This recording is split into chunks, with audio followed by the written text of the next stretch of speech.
कहानी की शुरुआत एक बेहद डरावने माहौल से होती है। यहाँ लोगों का मानना था कि रात सिर्फ वक्त का एक हिस्सा नहीं है, बल्कि हर उस बुराई का घर है जहाँ रोशनी भी नहीं पहुँच सकती। यही वजह थी कि शैतान और चुड़ैलें इस अंधेरे को अपना असली ठिकाना मानते थे। इसी दौरान हमारी मुलाकात कैटालिन से होती है, जो मध्यकालीन दौर के एक गाँव में रहती थी। उसकी पूरी जिंदगी डर और अपने पति बेलो के अत्याचारों में गुजर रही थी। आखिरकार उसने फैसला कर लिया कि अब इस नरक जैसी जिंदगी से भागने का समय आ गया है। अपनी योजना को अंजाम देने के लिए उसने अपने पति के खाने में जड़ी बूटियों और मशरूम का एक मिश्रण मिला दिया ताकि उससे छुटकारा पा सके। जब वह खाना तैयार कर रही थी, तभी उसे अंधेरे जंगल की तरफ से किसी झगड़े जैसी अजीब आवाज सुनाई दी। लेकिन उसी वक्त बेलो अंदर आ गया और उसकी बात बीच में ही रह गई। जब कैटालिन ने उसे बताया कि बाहर कुछ अजीब सुनाई दे रहा है, तो उसने उसकी बात को पूरी तरह नजरअंदाज कर दिया और उसे खाना परोसने का आदेश दिया। खाने की मेज पर बैठकर भी बेलो लगातार शिकायतें करता रहा और उसे तंग करता रहा। फिर उसने बताया कि सुबह उसे काम के सिलसिले में बाहर जाना है, लेकिन कैटालिन कहीं और ही खोई हुई थी। वह उसकी बातों का जवाब तक नहीं दे रही थी। बेलो को शक हुआ और जब उसने देखा कि कैटालिन ने खाना भी नहीं खाया, तो उसने उसे जबरदस्ती सूप पीने पर मजबूर कर दिया। जैसे ही बेलो अपने कमरे में गया, कैटालिन बाहर भागी और जो कुछ उसने खाया था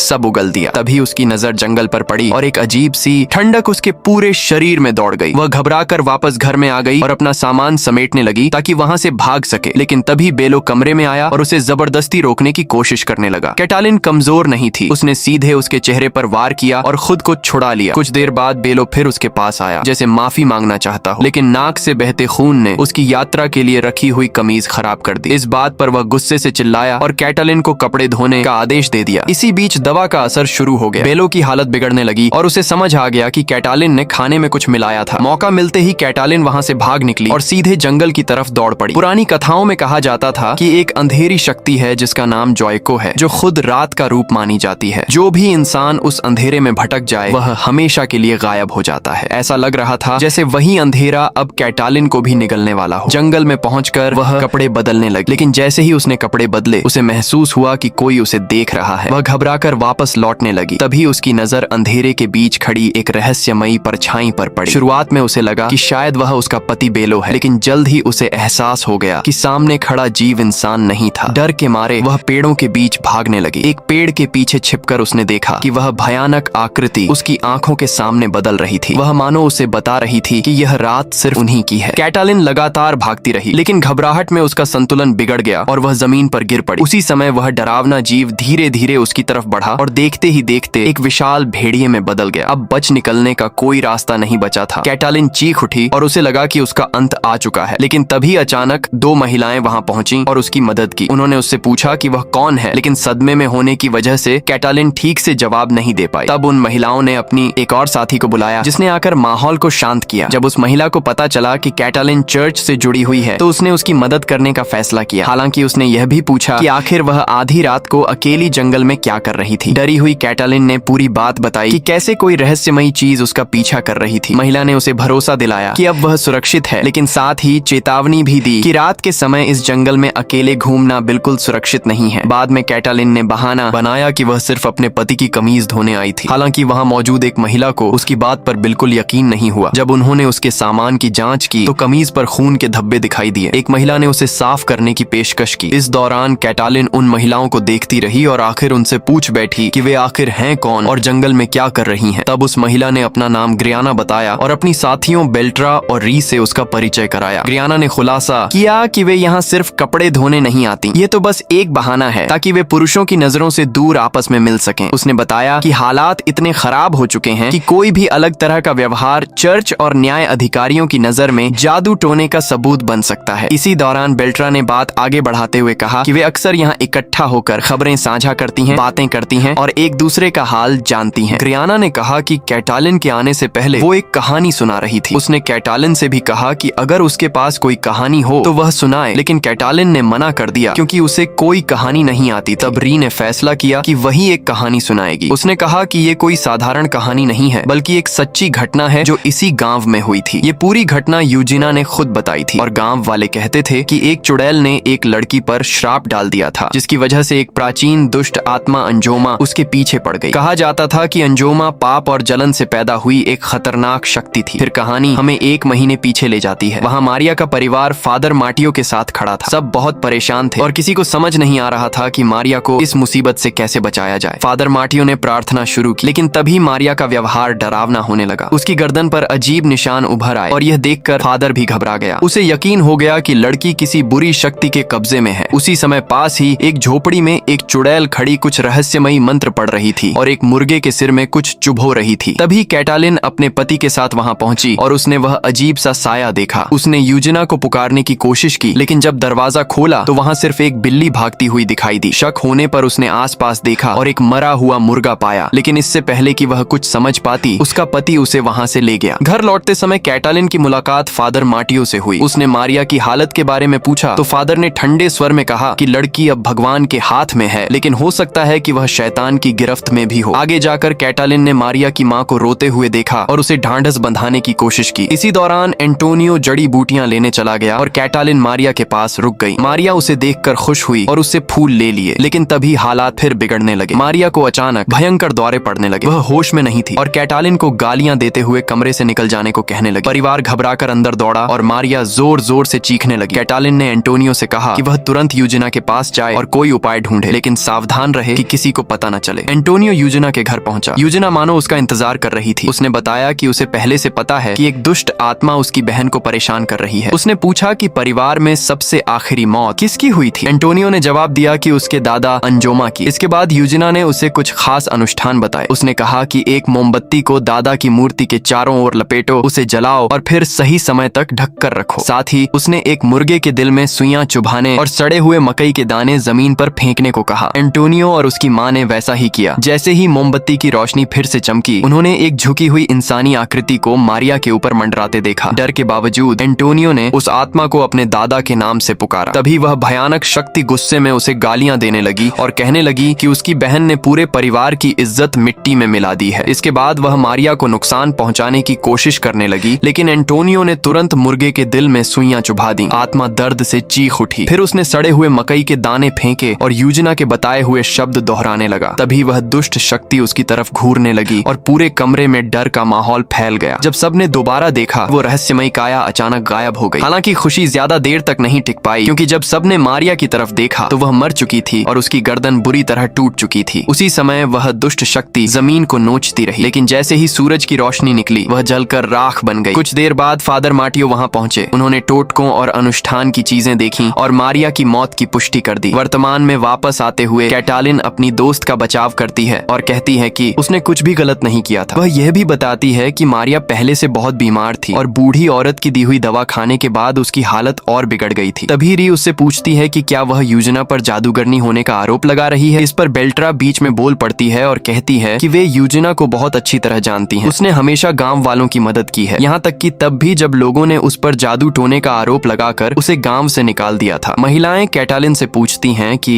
उसने ये सब बातें किससे सुनी। कैटालिन जवाब देती है कि ये बातें उसे फादर मार्टियो ने बताई थी। ये सुनते ही सब नाराज हो जाती हैं और कहती हैं कि मार्टियो हमेशा गांव वालों के बीच नफरत और झगड़े फैलाता रहा है। फिर कैटालिन उदासी से बताती है कि एक हफ्ते से मार्टियो का भी कोई पता नहीं है। तब बेल्ट्रा कहती है कि उसे असली सच्चाई मालूम है और अब वक्त आ गया है कि वह अपनी कहानी सुनाए। इसके बाद वह फादर मार्टियो के बारे में बताना शुरू करती है। उसके मुताबिक मार्टियो बहुत घमंडी और पाखंडी इंसान था। यहीं से हमें एक फ्लैशबैक देखने को मिलता है। मारिया की मौत के कुछ समय बाद मार्टियो रहस्यमयी तरीके से गायब हो गया था। मारिया के अंतिम संस्कार के दौरान उसकी नजर यूजिना पर पड़ती है और उसे भ्रम होता है कि वह एक विशाल पक्षी में बदलकर उड़ गई है। मार्टियो इसे ईश्वर का अपमान समझता है और अंदर ही अंदर गुस्से से भर जाता है। बेल्ट्रा आगे बताती है कि मार्टियो को शिकार का बहुत शौक था। पूरे गांव को इस बात का पता था, खासकर उसे, क्योंकि वह कभी चर्च में काम करती थी और उसकी मदद भी करती थी। वह कहती है कि मार्टियो बहुत कम बोलता था और सिर्फ उन्हीं चीजों के बारे में बात करता था जिनके प्रति वह जुनूनी था। साथ ही वह खुद को बाकी लोगों से बेहतर समझता था। एक दिन शिकार पर जाते समय उसे जंगल की तरफ से कुछ आवाजें सुनाई देती हैं। वह चुपचाप वहां पहुंचता है और देखकर हैरान रह जाता है कि वहां मारिया और कैटालिन साथ बैठी हुई हैं। जब उसे पता चलता है कि दोनों भागने की योजना बना रही हैं, तो वह बुरी तरह चौंक जाता है। उसी समय कैटालिन मारिया को अपनी शादीशुदा जिंदगी की परेशानियों के बारे में बता रही होती है। मारिया उसे साथ भाग चलने के लिए कहती है, लेकिन कैटालिन डर जाती है और कहती है कि कोई उन्हें स्वीकार नहीं करेगा। तब मारिया कहती है कि वे पुरुषों का भेष बदल सकती हैं और उसे एक अजीब सा मशरूम भी देती है। यही पता चलता है कि मारिया काफी समय से भागने की योजना बना रही थी, लेकिन उसकी मौत ने सब कुछ खत्म कर दिया। दूसरी तरफ मार्टियो छिपकर उनकी बातें सुन रहा था। वह गुस्से से भर चुका था और बंदूक निकालकर उन पर निशाना साधने ही वाला था कि अचानक उसकी नजर एक अजीब जीव पर पड़ी, जिसके बालों में यूजिना जैसी आंख दिखाई दे रही थी। यह देखकर वह चौंक गया और उसने उस जीव पर गोली चला दी। गोली की आवाज सुनकर मारिया और कैटालिन समझ गईं कि कोई उनका पीछा कर रहा है, इसलिए दोनों तुरंत वहां से भाग निकले। जब मार्टियो उस जगह पहुंचा तो उसे जमीन पर खून के निशान मिले। वह समझ नहीं पा रहा था कि उसने सच में क्या देखा था। कुछ देर तक वह वहीं खड़ा रहा और सोचता रहा कि यह हकीकत थी या सिर्फ उसका भ्रम। इसके बाद उसने प्रार्थना की और फिर बेलो से मिलने चला गया। शुरुआत में बेलो को लगा कि बात किसी कामकाज से जुड़ी होगी, लेकिन मार्टियो ने उसे चौंकाते हुए कहा कि मामला कुछ और है। उसने बेलो और उसकी पत्नी को दूसरे शहर चलकर गवाही देने के लिए कहा ताकि वह जज को यकीन दिला सके कि यूजिना सचमुच एक जादूगरनी है। लेकिन बेलो ने साफ मना कर दिया और कहा कि वह किसी मुसीबत में नहीं पड़ना चाहता। इसके बावजूद मार्टियो लगातार उसे मनाने की कोशिश करता रहा और कहता रहा कि चर्च अपने वफादार लोगों को कभी खाली हाथ नहीं छोड़ता। ये बात कैटलिन के बारे में थी और इससे पता चलता है कि फादर मार्टियो उसे पहले मारिया के साथ देख चुका था। इसके बाद फादर मार्टियो एक बड़ा धार्मिक समारोह करता है और वहाँ जादू टोने और चुड़ैलों के बारे में बात करने लगता है। वह कहता है कि किसी भी तरह का जादू करना मना है और जिस पर भी इसका आरोप साबित होगा उसे मौत की सजा दी जाएगी। वह ये भी बताता है कि जांच अदालत का एक अधिकारी गांव में आने वाला है, इसलिए अगर किसी को किसी पर शक हो तो तुरंत उसकी शिकायत करनी चाहिए। साथ ही वह चेतावनी देता है कि जो भी किसी चुड़ैल को छिपाएगा या उसकी मदद करेगा उसे भी वही सजा मिलेगी। अचानक वही अजीब बाल फिर दिखाई देता है जिसे उसने पहले देखा था। सभी लोग चर्च के खुले दरवाजे की तरफ देखते हैं, लेकिन किसी को कुछ नजर नहीं आता। दूसरी तरफ मार्टियो बुरी तरह घबरा जाता है। वह अचानक अपना हथियार निकालता है और उस चीज पर गोली चलाने लगता है जो सिर्फ उसे दिखाई दे रही थी। चर्च में मौजूद लोग डरकर भाग जाते हैं, लेकिन मार्टियो पागलों की तरह फायर करता रहता है। जब सब लोग जा चुके होते हैं तब वह उस रहस्यमयी प्राणी को एक अंधेरी दुनिया की ओर खुलने वाले दरवाजे में जाते हुए देखता है। इसके बाद वह अपने कुत्ते को बुलाता है और उसे उस प्राणी के पीछे जाने का आदेश देता है। कुत्ता सचमुच उस दरवाजे के अंदर चला जाता है, लेकिन सबसे अजीब बात यह होती है कि उसके बाद फादर मार्टियो भी गायब हो जाता है और फिर कभी दिखाई नहीं देता। बेल्ट्रा बताती है कि उसके बाद गांव के लोग उसके बारे में तरह तरह की अफवाहें फैलाने लगे। कुछ लोग तो कहते थे कि रात में उन्हें उसकी सीटी की आवाज भी सुनाई देती थी, जैसे उसकी आत्मा अभी भी भटक रही हो। आखिर में वह कहती है कि मार्टियो एक भटकी हुई आत्मा बन गया था, लेकिन कैटलिन इस कहानी पर यकीन नहीं करती। वह पूछती है कि बेल्ट्रा को इतनी सारी बातें कैसे पता है। तब बेल्ट्रा जवाब देती है कि गायब होने से पहले मार्टियो ने खुद उसे ये सब बताया था। तभी रीमन बीच में बोल पड़ता है और कैटलिन से कहता है कि अब नाटक करना बंद करो, क्योंकि सब जानते हैं कि उसने क्या किया था। कैटलिन अपने बचाव में कहती है कि मार्टियो ने उससे वादा किया था कि वह उसका राज छिपाएगा, लेकिन बदले में उसने यूजिना के खिलाफ एक कागज पर हस्ताक्षर करवाए थे। ये सुनकर बाकी औरतें गुस्से में आ जाती हैं और उससे पूछती हैं कि क्या उसने अपनी मर्जी से दस्तखत किए थे। कैटलिन रोते हुए इनकार करने की कोशिश करती है, लेकिन बेल्ट्रा कहती है कि उसे पूरी सच्चाई पता है। वह बताती है कि कैटलिन की गवाही की वजह से ही यूजिना को जिंदा जला दिया गया था और उसे भयानक यातनाएं भी दी गई थीं। कैटलिन खुद को बचाने की कोशिश करती है, लेकिन बाकी औरतें कहती हैं कि उसे अपने कर्मों का जवाब चुड़ैलों के सामने देना होगा। यह सुनकर कैटलिन बुरी तरह घबरा जाती है। उसे लगता है कि ये सब सिर्फ पागल औरतें हैं, लेकिन तभी अंधेरे से कुछ और लोग बाहर आते हैं और पता चलता है कि वे सचमुच चुड़ैलें और जादूगर हैं। तब बेल्ट्रा कहती है कि वे उसे चुड़ैलों की परिषद के सामने ले जाएंगी। कैटलिन यह सुनकर डर जाती है और भागकर अपने घर पहुंचती है। वह दरवाजा पीटते हुए हेलो से उसे अंदर आने देने की गुहार लगाती है, लेकिन जैसे ही वह उसे देखता है उस पर जहर देने की कोशिश का आरोप लगा देता है और उस पर हमला करने की कोशिश करता है। तभी उसे पीछे दौड़ती हुई चुड़ैलों की परछाइयां दिखाई देती हैं। अफरा तफरी के दौरान कैटलिन के बालों का एक हिस्सा खींचकर टूट जाता है। वह किसी तरह घर के अंदर छिपने की कोशिश करती है, लेकिन हेलो उसे धक्का देकर बाहर निकाल देता है और दरवाजा बंद कर देता है। अब वह बिल्कुल अकेली, टूटी हुई और डरी हुई खड़ी रहती है। इसके बाद बेल्ट्रा उससे सच कबूल करने को कहती है। आखिरकार कैटलिन घुटनों के बल बैठ जाती है और सब कुछ मान लेती है। वह स्वीकार करती है कि उसी ने यूजिना की शिकायत की थी, लेकिन उसने ये सब डर की वजह से किया था। साथ ही वह ये भी कहती है कि उसे अपने किए पर बहुत पछतावा है। फिर चुड़ैलें उससे पूछती हैं कि उसने यूजिना के साथ क्या होते देखा था। ये सुनकर कैटलिन को पुरानी बातें याद आने लगती हैं। उसे याद आता है कि कैसे अधिकारियों ने उसे एक कमरे में ले जाकर जबरदस्ती उस कागज पर हस्ताक्षर करवाए। उसे यूजिना भी याद आती है जो रस्सियों से बंधी हुई भयानक यातनाएं सह रही थी। वह दृश्य याद करके कैटलिन फूट फूट कर रोने लगती है, लेकिन उस याद में यूजिना उससे कहती है कि जो कुछ हुआ उसमें उसका दोष नहीं है। लेकिन फिर भी कैटलिन के दिल पर यूजिना की मौत का बोझ बना हुआ है। फिर ग्रायाना कैटलिन को खड़े होने के लिए कहती है और एक छोटी सी शीशी उसके हाथ में देती है। इसके बाद वह उससे कहती है कि इस तरल को अपने शरीर पर लगाए और फिर कुछ अजीब से शब्द दोहराए। लेकिन तभी ग्रायाना और बाकी सभी चुड़ैलें अचानक हवा में उड़ने लगती हैं। यह पूरा नजारा बेलो अपनी आंखों से देख रहा होता है और डर के मारे उसकी हालत खराब हो जाती है। जैसे ही वे सब उसकी नजरों से गायब होती हैं, बेलो जल्दी से वह शीशी उठा लेता है, उस तरल को अपने शरीर पर लगाता है और वही रहस्य रहस्यमयी शब्द दोहराने लगता है। अचानक एक अजीब और ताकतवर शक्ति उसे जोर से अपनी तरफ खींच लेती है। जब वह संभलता है तो खुद को आसमान में पाता है, जहाँ बाकी चुड़ैलें और जादूगर पहले से मौजूद होते हैं। वहीं उसे कैटलिन भी दिखाई देती है। वह घबराकर उससे मदद की भीख मांगता है, लेकिन कैटलिन उसकी तरफ देखने तक से इनकार कर देती है। अगले ही पल बेलो नीचे जमीन की तरफ गिर जाता है। इसके बाद सभी चुड़ैलें और जादूगर एक बड़ी आग के चारों तरफ इकट्ठा हो जाते हैं। फिर वे कैटलिन को आग के सामने ले जाकर खड़ा कर देते हैं। वहाँ मौजूद सभी लोग घुटनों के बल बैठ जाते हैं और एक डरावने प्राणी की पूजा करने लगते हैं, जो अचानक उनके सामने प्रकट होता है। कैटलिन उस भयानक प्राणी को देखकर बुरी तरह डर जाती है। दूसरी तरफ वह रहस्यमयी सत्ता वहाँ मौजूद सभी लोगों को एक अजीब सी अवस्था में पहुंचा देती है। फिर वह धीरे धीरे कैटलिन के पास आती है, उसके चेहरे को छूती है और उसका नाम लेती है। लेकिन तभी कहानी का सबसे बड़ा राज सामने आता है। वह रहस्यमयी प्राणी कोई और नहीं बल्कि मारिया है। जैसे ही कैटलिन उसे पहचानती है, उसकी आंखों में खुशी के आंसू आ जाते हैं। वह तुरंत उसकी तरफ दौड़ती है और उसे गले लगाकर उसका हाल पूछती है। और इसी के साथ हमारी आज की कहानी यहीं खत्म होती है। मिलते हैं अगली शानदार कहानी और नए मूवी एक्सप्लेन वीडियो के साथ। तब तक के लिए नमस्कार।